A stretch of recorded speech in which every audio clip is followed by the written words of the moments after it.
Simbora estudar os desastres de Sofia, Clarice Lispector. Este é o primeiro conto do livro A Legião Estrangeira, tá? Obra de vestibulares com o vestibular UEM 2023, tá? Por isso eu vou estar analisando aqui conto por conto deste livro maravilhoso da Clarice Lispector, tá? Não é do livro de contos mais conhecido, né? Talvez os mais conhecidos são Laços de Família, tá? E Felicidade Clandestina, tá? Mas a Legião Estrangeira acho que está ali, né? Terceiro, mais ou menos, tá? Então o conto começa assim. Qualquer que tivesse sido o seu trabalho anterior, ele o abandonara, mudara de profissão e passara pesadamente a ensinar no curso primário. Era tudo o que sabíamos dele, tá? Então, tem aqui a Sofia começando a falar sobre um professor, né? Então, a ensinar no curso primário, ou seja, um professor, né? Um pedagogo lá, tá? Um professor lá das séries iniciais do fundamental, tá? O professor era gordo, grande, silencioso, de ombros contraídos. Em vez de nó na garganta, tinha ombros contraídos. Repara que ela fala no ombros contraídos, né, duas vezes, tá? Reforçando isso. Usava paletó curto demais, óculos sem aro, com um fio de ouro encimando o nariz grosso e romano. Então, percebam que ela faz uma descrição de alguém que não é bonito, né, para os padrões, tá? De alguém assim, né, que não chamaria muito a atenção pelos padrões. Ela mesma coloca, né, dessa forma, tá? Só que aí ela fala o seguinte: eu era atraída por ele. Não amor, mas atraída pelo seu silêncio e pela controlada impaciência que ele tinha em nos ensinar e que ofendida eu adivinhara. Passei a me comportar mal na sala. Falava muito alto, mexia com os colegas, interrompia a lição com piadinhas, até que ele dizia vermelho: cale-se ou expulso a senhora da sala. E aí ela falava, né? Respondia: pode me mandar. E ele não mandava, porque se mandasse estaria a obedecendo. Tá? Então o que nós temos aqui? Nós temos uma paixão, né? Um amor, um primeiro amor, né? Uma atração de uma menina de 9 anos, tá? Pelo seu professor. Isso até certo ponto é comum, né? Muitos de nós temos ali um carinho especial, às vezes, né? Por um professor, uma professora, né? Um carinho maior, tá? Mas é claro que esse carinho fica, né? Ali só no amor platônico, mais ou menos, tá? Bom, essa menina, ela tenta chamar a atenção do professor. De que forma ela tenta chamar a atenção do professor? Se comportando mal, né? Ela tem esse comportamento, né, ruim, tá? Para chamar a atenção do professor. Vou ler um trechinho aqui para vocês. De noite, antes de dormir, ele me irritava. Eu tinha 9 anos e pouco, duridade como o talo não quebrado de uma begônia. Tá? Então vamos lá. 9 anos, tá? 9 anos e pouco. Ela deixa claro o pouco ali, né? Dura idade como o talo não quebrado de uma begônia. Begônia é uma flor muito bonita, né? Uma flor colorida.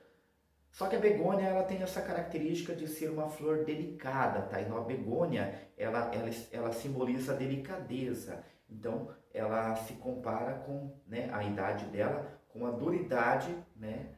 Como o talo não quebrado de uma begônia, ou seja, tem aquela pureza ainda, né? Ainda está toda delicada, ainda não passou pelas coisas que calejam a pessoa, que deixam a pessoa calejada na vida, né? As cicatrizes da vida, tá? Então, quando você quebra um galho, você vai ficar, aquela begônia vai ficar com uma cicatriz. Ela ainda não passou por isso, porque ela tem apenas 9 anos, tá? E percebam, né? Não falei. De noite, antes de dormir, ele me irritava. Como assim de noite antes de dormir ele me irritava? Ele ia lá? Não, nos pensamentos dela, né? Antes dela dormir, ele a irritava. Ele ficava nos pensamentos da menina, né? Realmente ali era uma paixão. Bom, ela vai passando, né, contando sobre isso, da forma como ela irritava o professor, até que o que acontece? Quando ela tem 13 anos, essas recordações, né, essas recordações são de quando ela tem 13 anos, tá? Então ela tem 13 anos, está falando de quando ela tinha 9 e pouco. E aí é uma grande mudança na vida dela, com esse trecho aqui, ó. Foi pena o professor não ter chegado a ver aquilo que em 4 anos depois, inesperadamente, eu me tornaria. Aos 13 anos, de mãos limpas, banho tomado, toda composta e bonitinha. Tá? Então ela não se achava bonita naquela época. Então percebam ali uma proximidade, né? A Clarice tem muito isso. Eu lembro lá do conto Tentação, né? Da menina ruiva e do bacê, tá?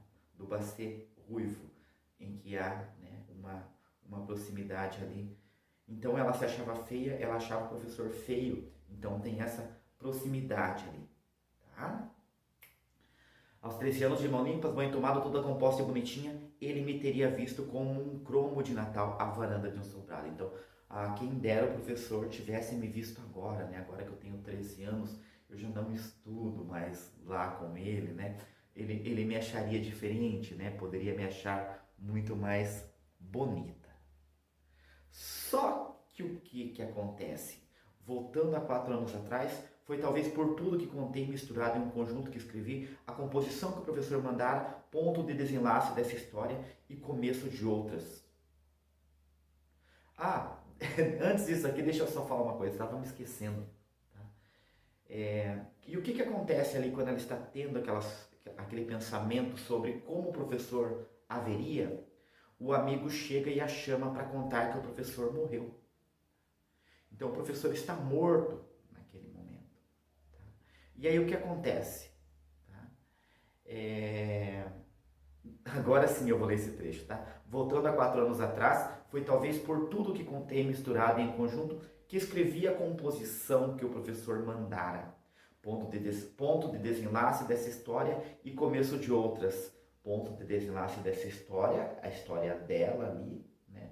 E começo de outras. Ou foi apenas por pressa de acabar de qualquer modo o dever para poder brincar no parque. Então a Clarice sempre deixa essa dúvida, né? O professor passa uma composição para eles. Tá?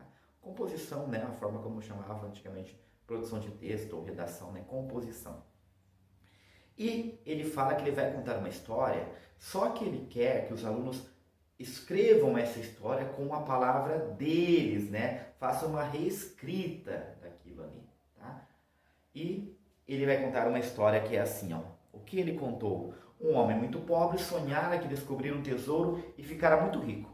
Acordando, arrumara sua trouxa, saíra em busca do tesouro, andando o mundo inteiro e continuava sem achar o tesouro. Cansado, voltara para sua pobre casinha e como não tinha o que comer, começara a plantar no seu pobre quintal. Tanto plantara, tanto colhera, tanto começara a vender, que terminara ficando muito rico. Então, qual é a moral da história ali do professor? Tá? Que não há riqueza sem muito trabalho. É necessário um trabalho árduo para se conseguir a riqueza. E aí a menina vai produzir o texto dela, né, pensando lá, eu tenho que ser a mais rápida, eu quero sair para o recreio, né, ou eu vou impressionar o professor. Tá? E ela vai escrevendo ali o seu texto e, ela faz algo impressionante ali no seu texto, impressionante para o professor. Tá? A história que eu transcrever em minhas próprias palavras era igual a que ele contara. Só que naquela época eu estava começando a tirar a moral das histórias. Tá? Tirar a moral das histórias. Eu penso nisso como a gente, quando somos crianças, né, nós gostamos daquela história com lição de moral. Tá? E depois nós passamos a livros que já não tem mais isso, uma outra literatura. Tá? Então, um amadurecimento que ela já estava começando a ter ali. Tá? O que me santificava mais tarde ameaçaria sufocar-me com rigidez. Mais outro trecho. Mas, levianamente, eu concluíra pela moral oposta. Alguma coisa sobre o tesouro que se disfarça, que está onde menos se espera, que é só descobrir. Acho que falei em sujos quintais com tesouros. Então, ela escreve, né? Ela reescreve, ela escreve, né? Porque é ela que está escrevendo, tá? A história do professor, por isso que eu falei reescreve, tá? Ela vai contar aquela história do professor, mas da seguinte forma: não com o pensamento, não com o se pensar, não com aquela moral da história de que quem trabalha muito, tá? Só há riqueza quando se trabalha muito, mas que o tesouro que ele saiu para buscar em todos os lugares poderia estar ali ao seu lado e ele não enxergava. Ele teve que rodar o mundo todo para voltar, tá? E ver ali no seu quintal o tesouro, tá? E ela até fala em quintais sujos com tesouros, né? Onde a gente menos vê a beleza, o tesouro está ali escondido. E é essa a grande lição desse conto, tá? Olha, eu falando de lição de moral. Essa a grande lição desse conto, tá? Para mim, o grande ponto desse conto, que é o quê? É o professor não perceber aquele tesouro ou ela mesma não perceber o tesouro que ela era, tá? Isso aí. Então ela entrega lá a composição dela, ela vai pro recreio, só que ela chega no recreio e ela fica sozinha, né? Com o prêmio inútil de ter sido a primeira, ciscando a terra e esperando impaciente pelos meninos que pouco a pouco começaram a surgir da sala. Ela termina, só que ela não tem o que fazer lá, porque ela chega primeiro, e aí os meninos vão, né? Vão saindo devagar. Só que ela tem que voltar na sala porque ela esquece algo. Quando ela volta para buscar, aí há o diálogo mais importante dela com o professor. Né? Que o professor vai questioná-lo, né? Falar sobre o texto dela, que o texto dela estava muito bom, tá? E ela vai ficar encabulada, né? O professor fala assim para ela: "Você é uma menina muito engraçada", disse afinal, né? Ele fala: "Sua composição do tesouro está tão bonita. O tesouro que é só você, só descobrir. Ele está ali, que é só descobrir. Você", ele nada acrescentou por um momento. "Perscrutou-me suave, indiscreto, teu meu íntimo como se ele fosse o meu coração." Aí que ele fala: "Você é uma menina muito engraçada." Tá? Depois de tudo isso, ele fala que é uma menina engraçada. Aquilo está incomodando-na, né? Ela está incomodada com aquela situação e ela quer sair, mas ela fica ali até que o professor fala novamente: "Você é uma menina muito engraçada, sabe? Você é uma doidinha", disse usando outra vez o sorriso, como um menino que dorme com os sapatos novos, tá? E aí ela fala, né, que quando ele sorri, ela vê o quão ele é feio. Até que ela consegue deixar aquele lugar, ela volta e ela pensa assim: "Não, eu não sou engraçada. Sem nem ao menos saber, eu era muito séria. Não, eu não era doidinha. A realidade era o meu destino e era o que em mim doía nos outros. E por Deus, eu não era um tesouro." Tá? Essa é a constatação dela, tá? Ali já com 13 anos, o que ela pensa sobre aquilo. Mas será? Né? Será que o professor não tinha razão? Eu acho muito legal, lá no finalzinho do conto, ele tem uma, né, ele vai pegar ali algo em chapeuzinho vermelho.